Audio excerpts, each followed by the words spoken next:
வணக்கம். நாங்கள் இந்த பயணங்கள் மிகவும் கரடு முரடான பயணம். நாங்கள் இந்த உணவு வழங்க வெளிக்கிட்ட சமயம் கடும் வெப்பமான காலநிலை இங்கு யாழ்குடா நாட்டில் இடம்பெற்று கொண்டிருந்தது. 40 பாகை செல்சியஸ்க்கு மேற்பட்ட வெப்பநிலை.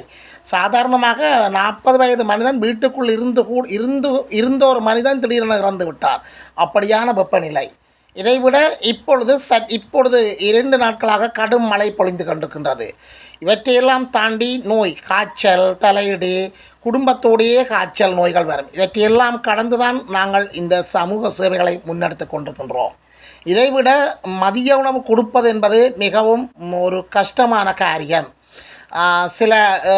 சில இடங்களுக்கு தான் கொடுக்க வேணும் என்று சொல்வதால் அந்த இடங்களில் நாங்கள் பல நெருக்கடிகளை எதிர்நோக்கி கொண்டிருக்கின்றோம்.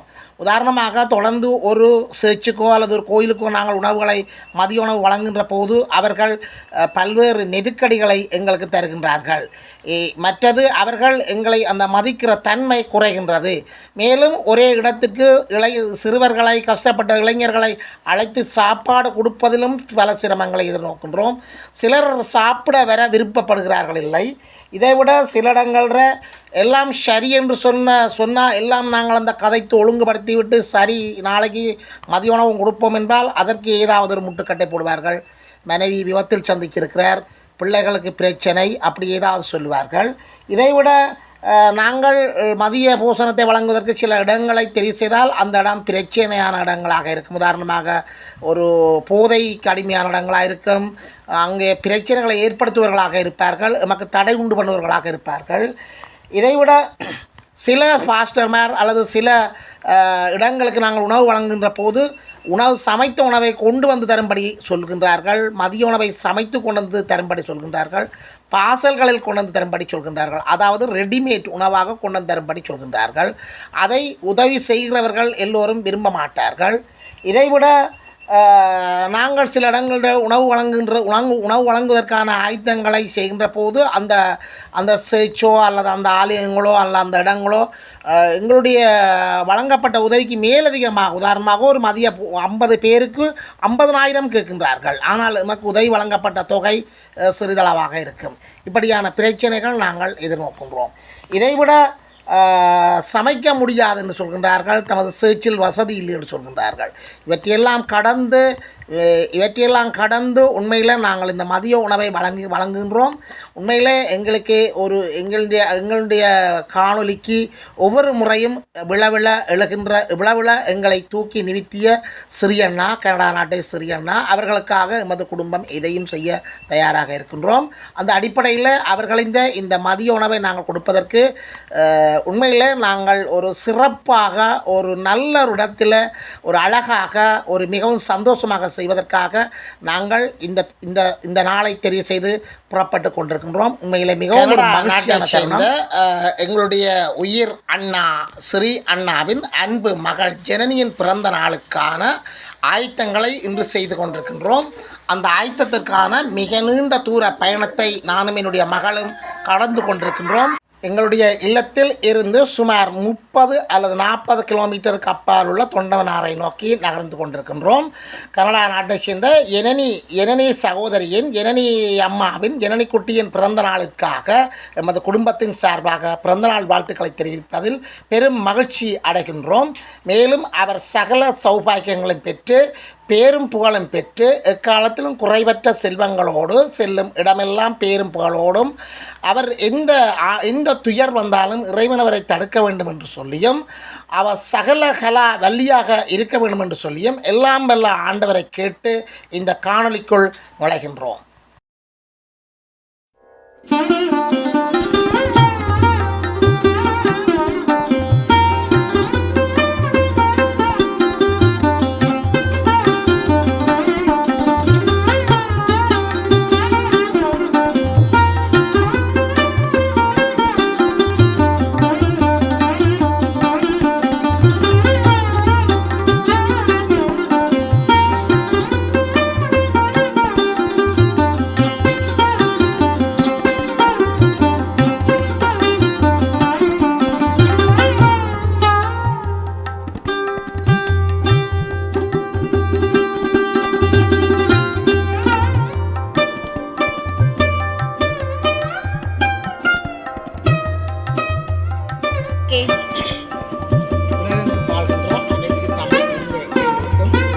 நேர வணக்கம். இன்றைக்கு நாங்கள் எங்கே நிற்கிறோம்னு சொன்னால் இப்போ தொண்டவனாறு செவலச்சன்னதி கோயிலுக்கு பின்னால் இருக்கிற ஒரு சேர்ச்சிலாம் இருக்கிறோம். இந்த சேர்ச்சின் பேர் என்ன கேட்கணுமா? பேர் காயங்கட்டும் சுவிசேஷ ஊழியங்கள். காயம் கட்டும் சுவிசேஷ ஊழியங்கள். காயம் கட்டும் சுவிசேஷ ஊழியங்கள்னு சொல்லிட்டு ஒரு பேரோடு இருக்கிற ஒரு சேர்ச்சிலாம் நாங்கள் இருக்கிறோம். அக்கறை இடைக்காடுன்ற இடத்துல தொண்டமனாறு செல்லச்சன்னதிக்கு பின்னால் இருக்கிற ஒரு சேர்ச்சிலாம் இருக்கிறோம். இங்கே நிறைய கஷ்டப்பட்ட ஒரு கிராமங்கள், ஒரு 50 குடியிருப்பு, இப்போ புதுசாக அமைக்கப்பட்ட ஒரு குடியிருப்பை கொண்ட கிராமத்துக்கு இந்த சேர்ச்சால் தன்னாலான உதவிகளை செய்வதற்காக திறக்கப்பட்ட சேர்ச் என்று சொல்லி இந்த சேர்ச் பாஸ்டர் எங்களிடம் சொன்னார்கள். நாங்கள் கனடா நாட்டு சிறியண்ணாண்ட மகளின் பிறந்த நாளை ஒட்டி வழங்கப்பட்ட ஒரு தொகை பணத்துக்கான மதிய உணவு கொடுக்கறதுக்காக இந்த சேர்ச்சுக்கு வந்திருக்கிறோம். இங்கே இந்த மதிய உணவு கொடுக்க மிகவும் நாங்கள் கஷ்டப்பட்டாங்க. நிறைய சேர்ச்சிகளோடு நாங்கள் பிரச்சனை பண்ணாங்க. நிறைய சேர்ச்சிக்காரர் ஏமாற்றி விட்டார்கள். நிறைய சேர்ச்சில் தொடர்ச்சியாக செய்கின்ற போது அவர்களுக்கு சலிப்பு ஏற்படுகிறது. அதாவது ஒரு லஞ்ச் கொடுக்கறது மிகவும் கஷ்டமான ஒரு காரியமாக இருக்கிறது. இப்போது எல்லோரும் அந்த சொகுசாக சாப்பிட்றது தான் இருக்கிறார்கள். அதாவது பாசல் கடி கொண்டு திரைச்சி விட்டார்கள். சமைத்து சாப்பிட்ற அந்த தன்மை இல்லை. உண்மையில் நாங்கள் கனடா நாட்டின் சிறியண்ணா மகள் ஜனனியின் பிறந்த நாளை ஒட்டி நாங்கள் இந்த சேர்ச்சில் சமைத்து, அதாவது இந்த சேர்ச்சுக்குரிய ஆக்கள் அம்மாக்கள் இந்த சேர்ச்சின் சுவிசேகம் செய்கின்ற சேர்ச்சின் ஊழியர்களால் தங்களோட கைப்பட சமைச்சு பருப்பு இறைச்சி கேரட்டு முட்டை பருப்பு இறைச்சி கேரட்டு முட்டை இந்த 3 விளாசாரையும் சமைத்து மஞ்சள் சோறெல்லாம் சமைத்து இப்போ நாங்கள் சாப்பாடு கொடுக்க வந்திருக்கிறோம். அதாவது எங்களுடைய கைகளால் சமைத்து சாப்பாடு கொடுக்க வந்திருக்கிறோம்.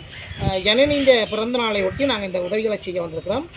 ஏறக்குறைய அதாவது கொடியாமத்தில் இருந்து இந்த தொண்டனாருக்கு நாங்கள் வந்திருக்கிறோம். கிட்டத்தட்ட ஒரு 40 கிலோமீட்டருக்கு அப்பால் இருக்கிற தொண்டனாருக்கு நாங்கள் வந்திருக்கிறோம். 40 கிலோமீட்டருக்கு அப்பால் நானும் மாலம் வந்திருக்கோம். மிகவும் கஷ்டப்பட்டு வீதிகள் சரியில்லை, இங்கே வீதி போட்டு கொண்டுக்கிறார்கள். நாங்கள் இந்த வளமையாக கொடுத்த சேர்ச்சில் கொஞ்சம் பிரச்சனையாக இருந்தது. அப்போ நாங்கள் இந்த சேர்ச்சை மாற்றிருக்கிறோம். இந்த சேர்ச்சில் பாஸ்டர் நல்ல வடிவாக எங்களோட உபசரித்து நல்ல வடிவாக செய்திருக்கிறார். உண்மையில் அவருக்கு நான் இந்த இடத்துல நன்றி கூறப்படுகிறேன். இந்த இடத்துல நான் கனடா நாட்டு சிறியண்ணாவிடம் மன்னிப்பு கேட்குறேன். என்னோட சொன்னால் கொஞ்சம் நீண்ட காலமாக போச்சு இந்த உதவிகளை வழங்குறதுக்கு. அதுக்கு காரணம் பல இருக்கொண்டு சேர்ச்சிக்காரங்களுக்கு உணவு வழங்குறதுக்கான ஒத்துழைப்பை தெரியல. 2வது காலநிலை கடும் 40 பாகை செல்சியஸுக்கு மேலே இங்கே வெப்பநிலை நிலவுறது. அப்போ இங்கே நாங்கள் போய் எடுக்க இயலாது. இங்கே வீட்டுக்கு இருக்கிற ஆட்களே 44 வயதுக்கு மேற்பட்ட ஆக்கள் 2 இறந்தவர்கள். 40க்குள்ளே வெப்பநிலை. இந்த காணொலியை நீங்கள் முதல் தடவையாக பார்க்குறதாக இருந்தால் சப்ஸ்கிரைப் பண்ணுங்கள், ஷேர் பண்ணுங்கள், கமெண்ட்ஸ் பண்ணுங்கள், லைக் பண்ணுங்கள் என்று கேட்டு நாங்கள் இந்த காணொலிக்குள்ளே நுழைய போகிறோம். கனடா நாட்டின் ஜனனியின் பிறந்த நாளை முன்னிட்டு நாங்கள் ஒரு மிகவும் சிறந்த ஒரு மதிய உணவை நாங்கள் வழங்க போகிறோம். உண்மையிலே எனக்கே சந்தோஷமாக இருக்கிறது. நாங்கள் இப்போ இந்த சேர்ச்சுக்கு அங்கால கொஞ்சம் தள்ளித்தான் சமையல் நடந்தோம். அந்த சமையல் வீட்டையும் வீடியோ எடுத்து நாங்கள் அந்த வீடியோக்களும் இதில் இணைக்கப்பட்டிருக்கிறது. நாங்கள் இப்போ வீடியோக்குள்ளே போவோம். வாங்குவோம் தான் அந்த சேர்ச்சு.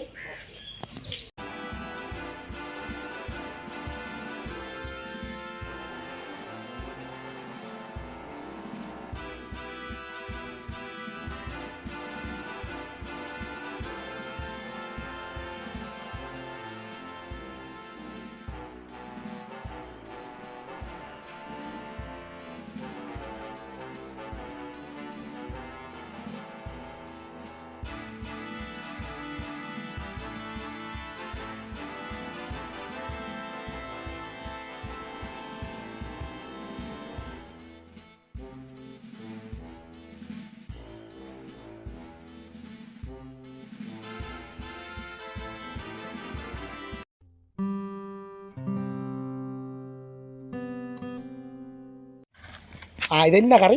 இறைச்சி கறி காய்ச்சப்பட்டு கொண்டது. சரி சரி.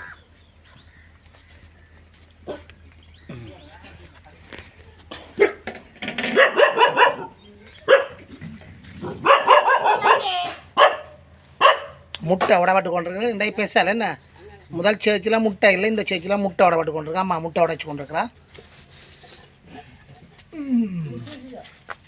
கரடி சாம்பார் நல்ல வடிவ ஷோப்பாக நல்ல கரெக்ட் கிடக்கு. என்ன நல்ல கரெக்ட். ஓகே, வேறு மூடி வைங்க. அதுக்குள்ள போ, நாயை கடிக்க விட்றாதீங்கோ.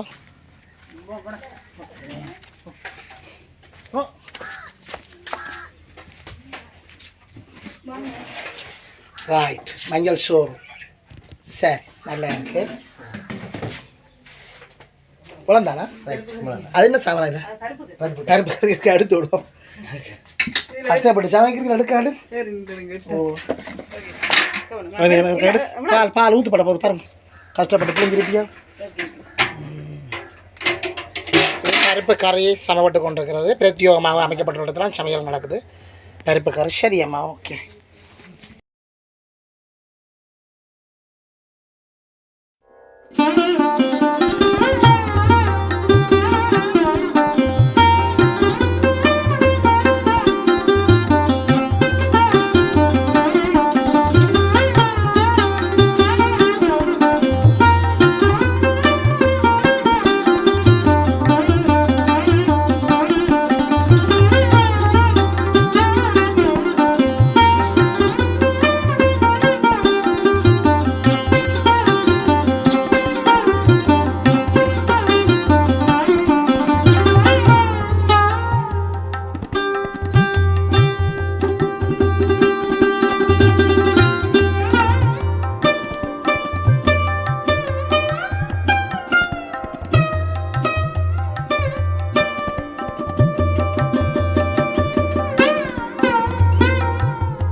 கனடா நாட்டை சேர்ந்த ஸ்ரீ அண்ணாவின் அன்பு மகள் ஜனனியின் பிறந்த நாளை இப்பொழுது நாங்கள் கொண்டாடி கொண்டிருக்கின்றோம். அந்த பிறந்த நாளுக்கான மதிய உணவை வழங்குவதற்கு ஆயத்தமாகி கொண்டிருக்கின்றோம். இதோ 55க்கு மேற்பட்ட சிறுவர்கள், சிறுமிகள், பாடசாலை மாணவர்கள், இளைஞர்கள் என்று சொல்லி இங்கே பலர் கலந்து கொண்டிருக்கின்றார்கள். இந்த கிராமம் அண்மையில் புதிதாக குடியேற்றப்பட்ட ஒரு கிராமம். அக்கரை இடைக்காடு என்கின்ற இந்த தொண்டமனாரை சேர்ந்த இந்த கிராமத்தில் சேர்ந்த வறிய குழந்தைகள், சிறுவர்கள், இளைஞர்கள் மற்றும் முதியோர்கள் என்று சொல்லி பலர் இன்றைக்கு இந்த மதிய போசனத்தில் கலந்து கொண்டு சிறப்பிக்க இருக்கின்றார்கள். அன்னளவாக 55 மாணவர்களுக்கு மேல் 60 என்று சொல்லாமல் 60 மாணவர்கள் வரையிலான மாணவர்கள் இங்கே கலந்து கொண்டிருக்கின்றார்கள். இப்பொழுது கனடா நாட்டை சேர்ந்த ஸ்ரீ அண்ணாவின் அன்பு மகள் ஜனனி அவர்களின் பிறந்த நாளை ஒட்டி இந்த மதிய உணவு வழங்க தயாராகி கொண்டிருக்கின்றது. ஜனனியின் சொந்த உழைப்பில், அவருடைய சொந்த உழைப்பால் உழைக்கப்பட்ட உதவிகள் ஊடாக இந்த உதவிகள் வழங்கப்பட்டு கொண்டிருக்கிறது. இன்றைக்கு சிறப்பாக 3 கறி சோறு வழங்கப்பட போகிறது. இதைவிட அண்மையில் இதே வருடத்திற்கான பிறந்த நாளுக்காக இது கனடா நாட்டை சேர்ந்த ஸ்ரீ அண்ணாவின் அன்பு மகள் ஜனனியின் சொந்த உழைப்பில் உழைப்பால் பெற்ற பணத்திலிருந்து அரியாலையில் ஒரு கஷ்டப்பட்ட ஒரு குடும்பத்திற்கு சைக்கிள் வாங்கி கொடுத்தது பாடசாலை மாணவர்களுக்கு இதே பிறந்த நாளுக்காக அந்த இடத்துல அந்த உதவி எமக்கு ஊடாக வழங்கப்பட்டதை விட்டு நாங்கள் மிகவும் மகிழ்ச்சி அடைகின்றோம். இப்பொழுது இந்த மதிய உணவு ஆரம்பிக்கப்பட போகிறது.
ஜெபம் பண்ண போறோம். எங்களை அளவதிகமாய் நேசிக்கிற பரிசுத்தமான நல்ல ஆண்டவரே, பரிசுத்தாவியானவரே, அப்பா விசுவாய் இந்த வார்த்தையின் பிரகாரமாய் ஏழைகளுக்கு இறங்குறவன் கர்த்தருக்கு கடன் கொடுப்பான் என்று சொன்ன பிரகாரமாய் மனுஷன் ஆண்டவரே வார்த்தையினாலும் அப்பத்தினாலும் பிழைப்பான் என்று சொன்ன பிரகாரமாய் இந்த நாளில் இந்த ஆகாரத்தை கொடுத்ததான ஆண்டவரே மனமுகந்து கொடுக்க உதவி செய்த அந்த ஜனனி என்ற மகளுக்கு நீர் ஒரு வயசை ஒரு ஆண்டை கடந்த நாட்களிலே ஆண்டவரை நீ கூட்டி கொடுத்ததுக்காக நன்றி செலுத்துகிறேன் ஐயா. கடந்த ஆண்டெல்லாம் கண்மணி போல காத்து வந்த தெய்வமே, இனி வரும் நாட்கள் காலங்கள் வேலைகள் எல்லாம் ஒரு கிருபையும் ஒரு வல்லமை அந்த மகளாரோடு கூட இருக்க வேண்டும்படியா சொல்லுகிறது ஐயா. ஆண்டவரே இந்த மகளார் எந்த இடத்திலே ஆண்டவரே எந்த பணிக்காக அமர்த்தப்பட்டாலும் எந்த இடத்திலே எந்த பணிக்காக சென்றாலும் தேவ கிருபை மனித தயவு அதிகாரிகளுடைய தயவுகள் கூட இருந்து மகளாரை உமது வல்லமையினால முடிசூட்டி வளர்ந்த வேண்டும்படியா சொல்லுகிறது ஐயா. உமது கிருபை கூட இருக்கட்டும். இந்த ஆகாரத்துக்கு கொடுத்த பணத்தை நீ விடத்திலேயாய் மகளை ஆசீர்வதிக்க வேண்டும்படியா சொல்லுகிறேன். ஆண்டவரே இந்த பிள்ளைகளுக்கு கொண்டு ஆண்டவரை மகளை ஆசீர்வதிக்க உமது நாமத்தை மகிமைப்படுத்த நீர் உதவி செய்ய வேண்டும்படியாய் ஆண்டவரே இதில் கூடியிருக்கிற ஒவ்வொரு பிள்ளைகளையும் உமது கருத்தில் ஒப்புக்கொடுக்கிறேன். ஒவ்வொருவரை பொறுப்படும் ஆண்டவரே நாளே ஆகாரம் இல்லாமல் இன்னும் யார் யாரெல்லாம் இருக்கிறார்களோ அவர்களை நீர் நினைக்க வேண்டும்படியா சொல்லுகிறேன் ஐயா. இந்த நாளை எனக்கு ஆசீர்வாதமாய் கொடுத்ததுக்காய் ஆண்டவரை செய்தி மகளுக்கு ஆண்டவரை இந்த உள்ளத்தை ஏவினதுக்காய் நன்றி செலுத்துகிறேன். இன்னும் அனைவரும் கொடுக்கிற கரமாய் நீ மாற்ற வேண்டும்படியா சொல்லிக்கிறேன். கொடுங்கள் அப்பொழுது உங்களுக்கு கூட கொடுக்கப்படும் என்று சொன்ன வார்த்தை பிரகாரமாய் ஆண்டவரது கிருபை வல்லமை மகளாரோடும் குடும்பத்தாரோடும் உறவுகளோடும் கூட இருக்க வேண்டும்படியா ஆண்டவரே அந்த தூர தேசத்திலே அந்நியராய் தங்கினாலும் உமது கிருபை கூட இருக்க வேண்டும்படியா சொல்லிக்கிறேன். ஆளுகை செய்யும் அரவணையும் வழிநடத்தும் ரட்சகன் மீட்பருமாய் இயேசு கிறிஸ்துவின் நாமத்தினால ஒப்பு கொடுத்து ஜெபிக்கிறேன். ஜீவன பரிசுத்தமான நல்ல ஆண்டவரே, ஆமென் ஆமென். ரைட், நீங்க ஆதாரத்தை ஒப்புக்கணுங்க. விசுவமா ஜனனி மகள் உங்களை ஆண்டவர் ஆசீர்வதிப்பாராக. தேவ கிருபை தேவ தயவு உங்களோடு கூட இருக்கிறார். எங்கள் சுவிசேஷ ஊழியத்தின் நிமித்தம் இந்த சபை சார்பாகவும் இந்த பிள்ளைகள் சார்பாகவும் உங்களை இயேசுவின் நாமத்திலே ஆசீர்வதிக்கிறோம். கர்த்தர் நிச்சயமாய் உங்களை ஆசீர்வதித்து இன்னும் உயர்த்துவார். இயேசுவின் நாமத்தில் ஆசீர்வதிக்கிறோம். ஆமென்.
கனடா நாட்டை சேர்ந்த ஜனனியில் மதிய போதனம் நாங்கள் சாப்பிட்டோம்.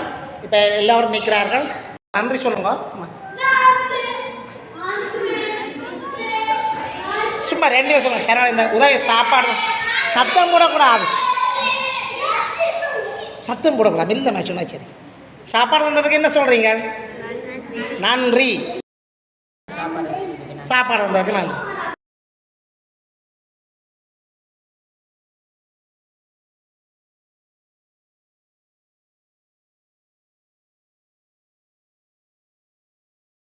நீங்கள் சொல்லுங்கள். சாப்பாடு தந்தது இந்த பர்த்டேக்கு சாப்பாடு தந்துருக்குறா. நீங்கள் என்ன சொல்ல போகிறீங்க? சத்தமாக சொல்லுங்க. சத்தமாக சொல்லுங்க.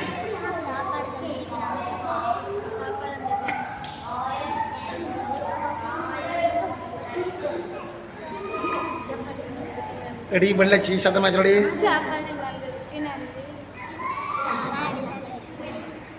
ஓகே.